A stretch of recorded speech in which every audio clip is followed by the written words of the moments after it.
kadang-kadang kan mereka kalau didatangi aja Ustaz dari jauh udah jalannya pakai jongkok Ustaz. Iya, Ada yang sampai tiarap. Betul. Mau ketemu sama Habib itu jalannya tiarap. Habibnya duduk gini terus dia tinggal ngasih cium tangan begitu. Betul. Itu Ana sudah bukan kata orang lagi. Iya, kita Ana ngelihat sudah sendiri. lihat langsung. Iya, gitu. di medsos banyak kok yang kayak begitu. Nah, orang awam Ustaz melihat apakah pantas memang seperti itu? Apakah Nabi pernah mengajarkan seperti itu? Atau para sahabat yang hidup bersama Rasulullah SAW, apakah pernah jalan seperti itu Ustaz menghadap Rasulullah SAW?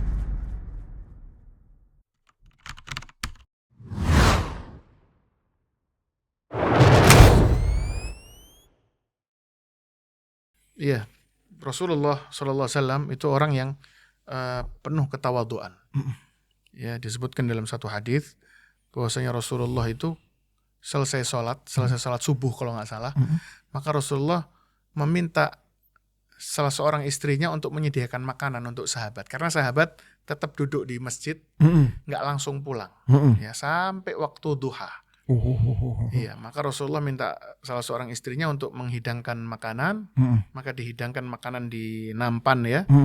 Kemudian semuanya duduk melingkari nampan tersebut, termasuk beliau sallallahu alaihi wasallam. Dan Rasulullah di situ disebutkan jatha Rasulullah SAW. Jatha itu duduk seperti duduk di antara dua sujud, ya. Tapi salah satu pahanya itu dinaikkan. Oh iya betul. Salah satu kakinya dinaikkan. Iya.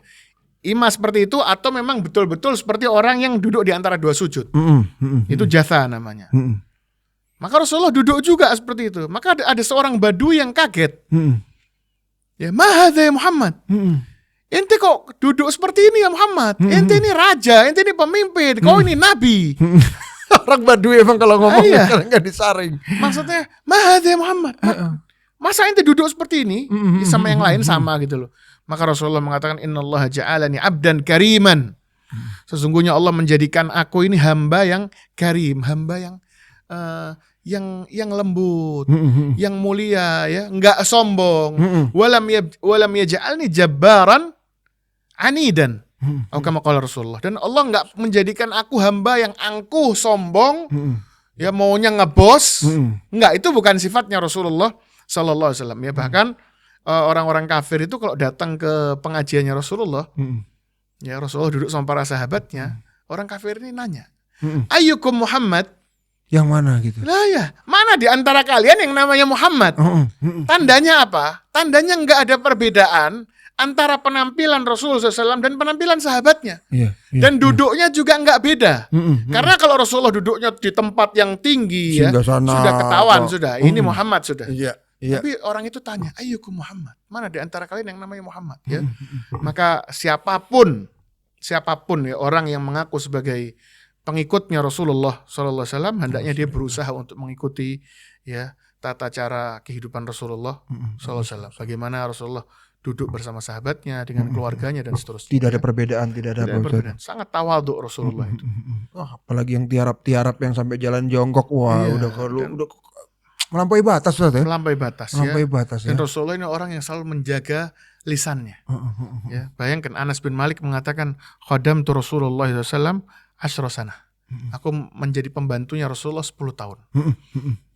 Dan Rasulullah nggak pernah negur aku, kenapa kamu nggak begini, kenapa kamu nggak begitu. Kenapa kok kamu begini, kenapa nggak begitu. Nggak pernah ditegur sama sekali. 10 tahun. Subhanallah. Ya, maka siapapun yang mengaku dia pengikut Rasulullah Sallallahu Alaihi Wasallam, hendaknya dia jaga lisannya. Dia jaga lisannya. Jangan pernah mengatakan kepada murid-muridnya atau orang yang di bawahnya, ya, atau kepada keluarganya perkataan-perkataan yang merendahkan. Gara-gara kasus es teh kemarin juga. Nah, ya, jangan itu. Itu penghinaan loh Ustaz. Dan ini juga kasus itu mudah-mudahan bisa menjadi pelajaran bagi seluruh bangsa Indonesia. Supaya mereka tahu siapa para ulama itu siapa. Ya, alim itu orang yang kalau ngomong isinya ya Al-Quran dan hadisnya Rasulullah SAW. Nggak mungkin dia mengatakan sampai perkataan kayak kemarin itu, berarti orang-orang seperti itu bukan termasuk orang alim dong Ustaz. Itu berarti kalau cuman mungkin kalau sekali dua kali mungkin dia keceplosan. Tapi kalau sudah berkali-kali, apalagi di depan orang, Iya, di depan orang banyak. itu sudah tandanya sudah itu sehari-hari berarti seperti itu. Jangan alasan apapun. Jangan alasan dia biasa kumpul sama orang di jalan, nggak pakai alasan. Ya, nggak ada alasan. Rasulullah SAW mengatakan, Innallaha yubghidul fahisal badhi. Sesungguhnya Allah benci orang yang fahis, yang tukang maksiat, al-badhi, yang lisannya kotor. Tukang maksiat berarti perbuatannya kotor. Sukanya zina, LGBT apalagi, naudzubillah. Allah benci itu. Al-badhi, dan juga yang lisannya kotor. Kalau ngomong kotor maunya. Menghina orang. Iya, jangan pakai alasan. Sudah istighfar aja, ya bertaubat kepada Allah, dan juga jangan terlalu senang jadi orang yang terkenal.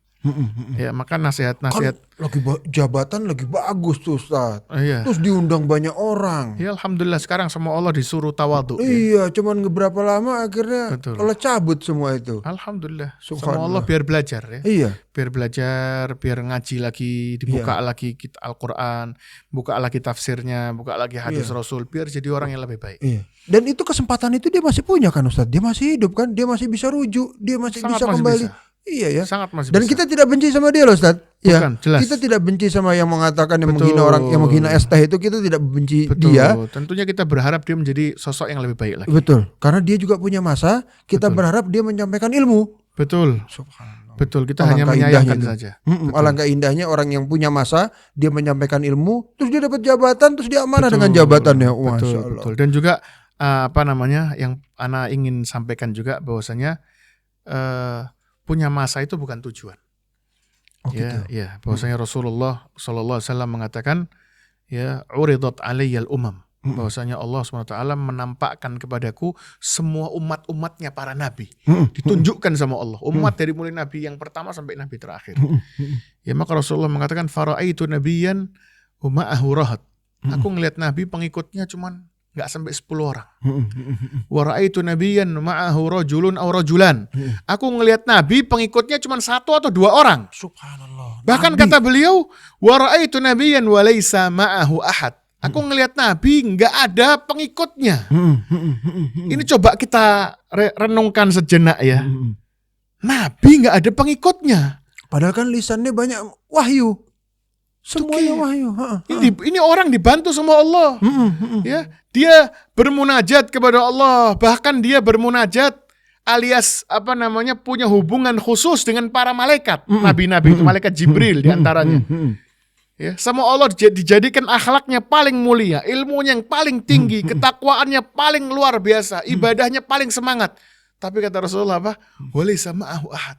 Nggak ada pengikutnya. Satupun nggak ada. Satupun. Bahkan kalau disebutkan di surat Yasin, ya, wadrib lahum mathalan ashabal qaryati idz ja'ahal mursalun. Ya, idz arsalna ilaihim itsnaini fakadzabuhuma. Ada satu kota yang sama Allah diutus 2 nabi. Fakadzabuhuma. Bayangkan, 2 nabi loh gagal. Gagal makanya. Fa arsalna. Kita nggak bilang gagal ya. Iya. Ya, itu bukan makanya. Iya. Gagal tidaknya bukan dari dia berhasil meraup banyak orang, banyak pengikut, follower atau enggak. Iya. Ya, maksudnya dia dimaksiati gitu ya. Semua orang menolak dakwahnya, 2 orang. 2 Karena nabi. Allah mengatakan, fa'azzazna bitsalits, aku tambahkan orang yang ketiga. Subhanallah. 3 nabi nih. 3 nabi. Bisa dapat 1 masa nggak? kampung. Bisa dapat masa nggak? Nggak ada. Nggak dapat masa Ustaz. Sama sekali, kecuali 1, itu pun 1 yang nolong mereka, karena 3 orang ini akhirnya dirajam sama 1 kampung itu. Begitu dirajam, dikubur tinggal kepalanya saja, ternyata ada 1 orang yang nurut sama mereka. Ya, wa ja'a min aqsal madinati rajulun yas'a. Dari ujung kota itu ternyata datang orang dengan lari. Dia tinggalnya di ujung. Berarti ini orang yang miskin. Disebutkan dia tukang sol sepatu. Maka jangan pernah meremehkan siapapun. Tukang sol sepatu, tukang es teh, tukang apapun, jangan remehkan dia. Datang dari ujung kota, lari.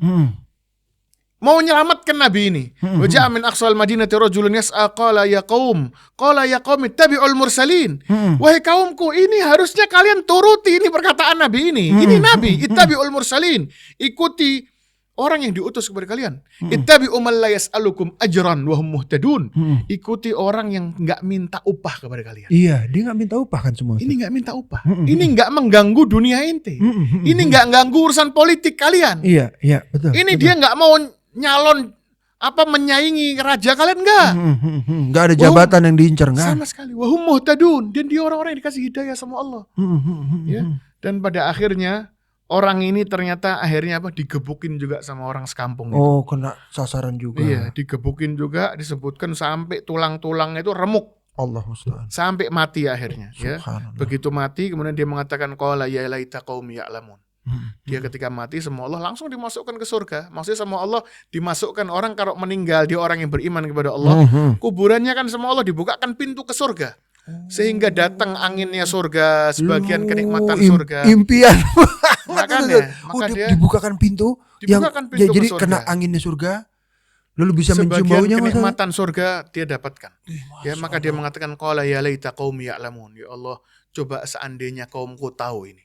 Ya, bima ghafara li rabbi, karena aku sekarang sama Allah diampuni, wa ja'alani minal mukramin. Aku sama Allah dimuliakan seperti ini.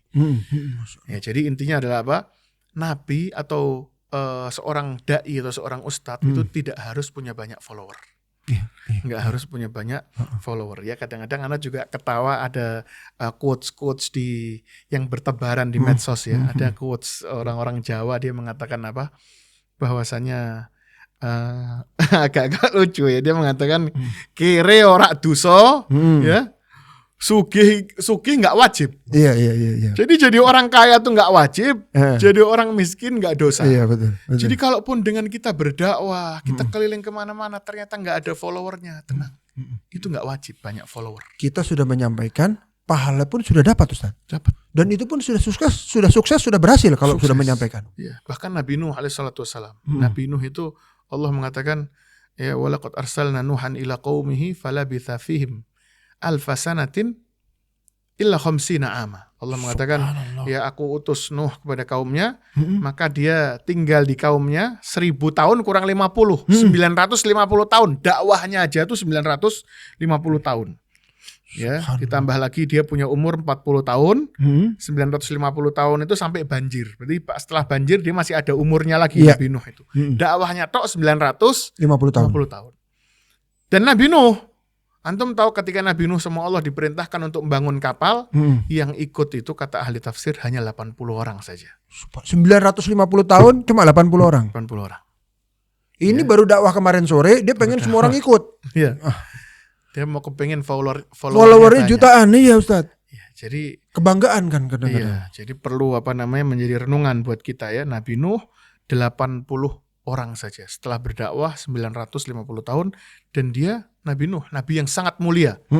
Ya, sampai-sampai Nabi Nuh itu kalau dia pernah berdoa dalam surat Nuh, ya, Allah SWT ceritakan cerita tentang Nabi Nuh. Nabi Nuh itu berdoa, Rabbi la tadhar 'alal ardi minal kafirina dayyara.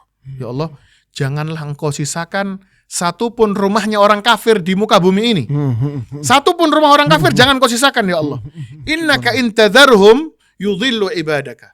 Kalau ada satu yang kau biarkan orang kafir ya Allah, pasti dia akan menyesatkan hamba-hambamu ya Allah.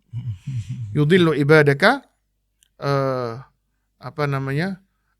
Rabbi la tadhar 'alal ardi minal kafirina dayyara innaka intadharhum yudhillu ibadaka wala tajidu illa fajiran kafara. Ya, dan maksudnya dia nggak bakal jadi apapun kecuali orang yang kafir dan fajir, ahli maksiat pasti ini orang kafir ini. Kenapa Nabi Nuh mengatakan seperti itu? Padahal juga orang kafir kan juga ada juga yang tobat. Iya, betul. Ya, walam yalidu dia tidak akan melahirkan kecuali anak-anak yang kafir sama seperti dirinya. Padahal yang kita lihat orang kafir banyak yang melahirkan anak-anak yang beriman. Iya. Tapi Nabi Nuh kenapa ngomong seperti itu? Karena pengalaman Nabi Nuh. 950 tahun itu banyak kaumnya Nabi Nuh yang sudah tua, kemudian mau wafat, pesannya dia sama anaknya apa? Jangan ikuti Nuh. Subhanallah. Akhirnya anaknya kafir lagi sama Nabi Nuh. Jadi Nabi Nuh itu disebutkan tidak hanya mendapatkan satu generasi saja, tapi dia dapat kakeknya, bapaknya, anaknya. Semuanya saling mewasiatkan agar jangan ikuti Nabi Nuh. Maka Nabi Nuh doanya, jangan engkau sisakan satu pun orang kafir ya Allah. Iya, pengalaman ini itu. Orang kafir ini pasti dia akan jadi penjahat seumur hidup, dan anak-anaknya pun pasti penjahat semuanya. Subhanallah.